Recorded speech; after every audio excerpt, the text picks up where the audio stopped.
اب دیکھیں جو حج ہے یہ آپ سے ہماری شریعت سے پہلے بھی ہوا کرتا تھا. اس کے علاوہ جو مکہ کی سرزمین ہے جہاں پہ خانہ کعبہ بنایا گیا، وہ خانہ کعبہ حضرت ابراہیم علیہ السلام کے بنانے سے پہلے، دنیا بنانے سے پہلے اللہ تعالیٰ نے اس کی جگہ مقرر کر دی تھی. ایسے ہی ٹھیک ہے، آدم علیہ السلام زمین پر آئے، ان کو معلوم تھا کہ مکہ کی سرزمین ہے اور یہاں پر طواف ہوتا ہے. زمین پر آنے کے بعد ایک روایت کے مطابق یہ کہا جاتا ہے کہ آدم علیہ السلام کو ایک الگ جگہ اتارا گیا اور حوا علیہ السلام کو ایک الگ جگہ اتارا گیا، لیکن جو دونوں آپس میں آ کر ملے وہ 9 ذی الحجہ کا دن تھا اور زمین کعبہ کی تھی. صحیح کہ جب وہ دونوں آپس میں گم تھے اور جب وہ دوبارہ ملے تو وہ اس جگہ پر آ کر ان کی ملاقات ہوئی. اس کے بعد آدم علیہ السلام کے بعد جو شریعت چلتی چلی گئی اور طوفان نوح جب آیا، نوح علیہ السلام کے زمانے میں جو نوح علیہ السلام کی قوم پر عذاب آیا تھا طوفان کی شکل میں، تو یہ روایت ہمیں ملتی ہے کہ اس وقت خانہ کعبہ کو اللہ تعالیٰ نے آسمان پر اٹھا لیا تھا. اسی وجہ سے اس کی بنیادیں محفوظ رہیں اور جب وہ طوفان ٹل گیا تو دوبارہ سے اس کو زمین پر بھیجا گیا. کیونکہ جب ہم قصہ پڑھتے ہیں حضرت ابراہیم علیہ السلام کا تو ہم یہ پڑھتے ہیں کہ ان کو بنیادیں مل گئی تھیں، ان کو آثار مل گئے تھے کہ خانہ کعبہ کی بنیادیں یہاں ہیں. تو وہ بنیادیں آئی کیسے؟ تو وہ بنیادیں ایسی ہی آئیں کہ اللہ تعالیٰ نے زمین بناتے وقت وہ بنیاد وہاں رکھ دی تھی کہ یہاں پر خانہ کعبہ ہوگا. اور روایات میں یہ بھی آتا ہے کہ آسمان پہ فرشتے زمین کے بننے سے پہلے بیت اللہ کا طواف کیا کرتے تھے. زمین اس وقت بنی نہیں تھی لیکن بیت اللہ کی جگہ مقرر تھی. صحیح. دوسری چیز یہ سمجھیں کہ دیکھیں حضرت ابراہیم علیہ السلام سے پہلے جو شریعت آئی حضرت آدم علیہ السلام کے زمانے سے سٹارٹ کریں اور حضرت ابراہیم علیہ السلام کے زمانے تک لے کر آئیں، تو اس دوران جتنی شریعتیں آئیں نہیں آئیں، کون سے نبی آئے، کون سے پیغمبر آئے، کون سے صحیفے اتارے گئے، اس کا جو اوتھینٹک ریسورس ہے یعنی اوتھینٹک مٹیریل جس کو بولیں گے، وہ حضرت ابراہیم علیہ السلام کے زمانے کے آنے تک ختم ہو گیا. کیونکہ اس زمانے میں لوگوں نے اس میں تحریفات کرنا شروع کر دیں، اپنے مطابق چیزوں کو بدلنا شروع کر دیا. اس وجہ سے جو ہمیں اصل جو باتیں ملتی ہیں، حقیقت طلب جو حقیقت پہ بیس ہے، وہ حضرت ابراہیم علیہ السلام کے زمانے سے ملتی ہیں. کیونکہ حضرت ابراہیم علیہ السلام جب تشریف لائے اور ان کو پوری شریعت دی گئی تو قرآن نے جو قصہ شروع کیا ہے بتانا وہ حضرت ابراہیم علیہ السلام کی شریعت سے شروع کیا ہے. قرآن نے اس سے پہلے کی شریعت کے حوالے سے کچھ نہیں بولا، کچھ نہیں کہا، تو لہٰذا ہم انسان بھی اس کے بارے میں کچھ اور نہیں کہہ سکتے.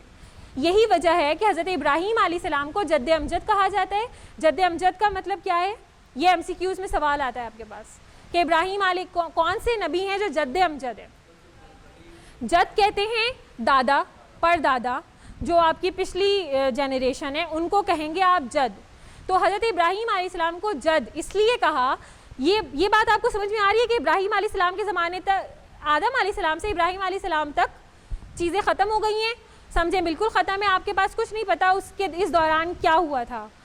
ابراہیم علیہ السلام سے دوبارہ سے سٹارٹ ہوئی شریعت. تو اب ابراہیم علیہ السلام کی شریعت کے بعد جو ان کی اولاد تھی حضرت اسماعیل علیہ السلام اور حضرت اسحاق علیہ السلام، پھر حضرت اسحاق علیہ السلام سے کون ہوئے؟ حضرت اسحاق علیہ السلام کے بیٹے کون تھے؟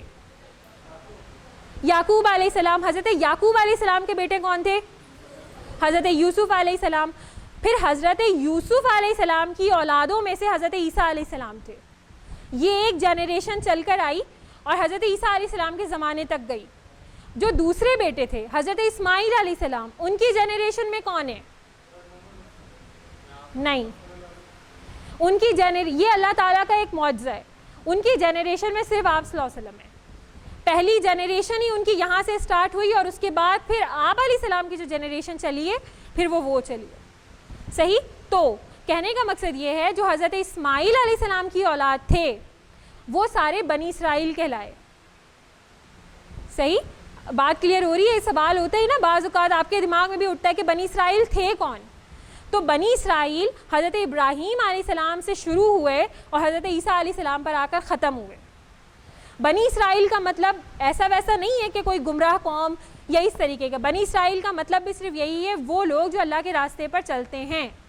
اور کیونکہ وہ اسرائیل میں زیادہ تر آئے، حضرت یوسف علیہ السلام کے تعلق بھی اسرائیل سے، حضرت یعقوب کا بھی، حضرت اسماعیل کا بھی، حضرت ابراہیم کا بھی.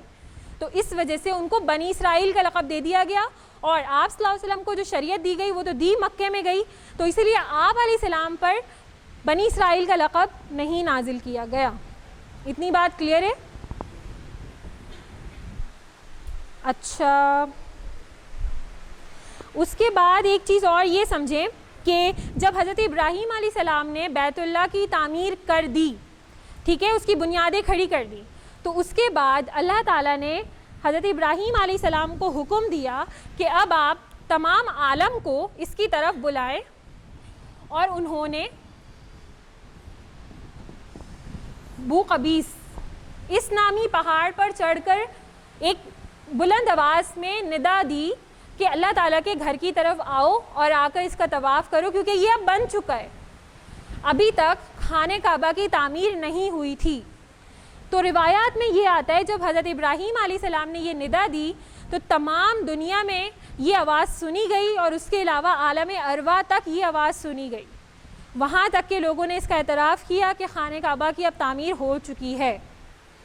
صحیح، یہ تھوڑا کانٹیکسٹ ہے جس کو آپ اپنی باتوں میں، اپنے جواب میں کہیں نہ کہیں ضرور لے کر آئیں۔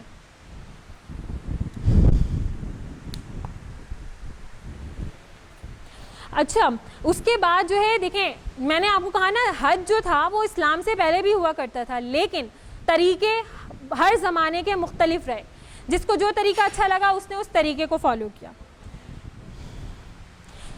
جو آپ علیہ السلام سے پہلے عرب کے مشرکین تھے وہ یہ کرتے تھے کہ جس دن وہ احرام باندھ لیتے تھے اس کے بعد وہ یہ قسم کھا لیتے تھے کہ اب ہم نے گھر میں داخل نہیں ہونا کیونکہ ہم نے احرام باندھ لیا ہے، لیکن وہ گھر کے دروازے سے نہیں داخل ہوتے تھے بلکہ گھر کے پیچھے والی سائڈ پہ کھڑکی یا ایسی کسی چیز سے داخل ہوتے تھے، ٹھیک ہے، کیونکہ انہوں نے اپنے اوپر ہی یہ شرط لازم کر لی تھی کہ اب ہم نے احرام باندھ لیا ہے تو لہٰذا اب ہمارا سفر آگے کی طرف ہے، ہم گھر میں داخل نہیں ہو سکتے، بس مین گیٹ سے نہیں ہوں گے، باقی کہیں سے بھی ہو جائیں گے۔ یہ الگ الگ تصورات ہیں لوگوں کے۔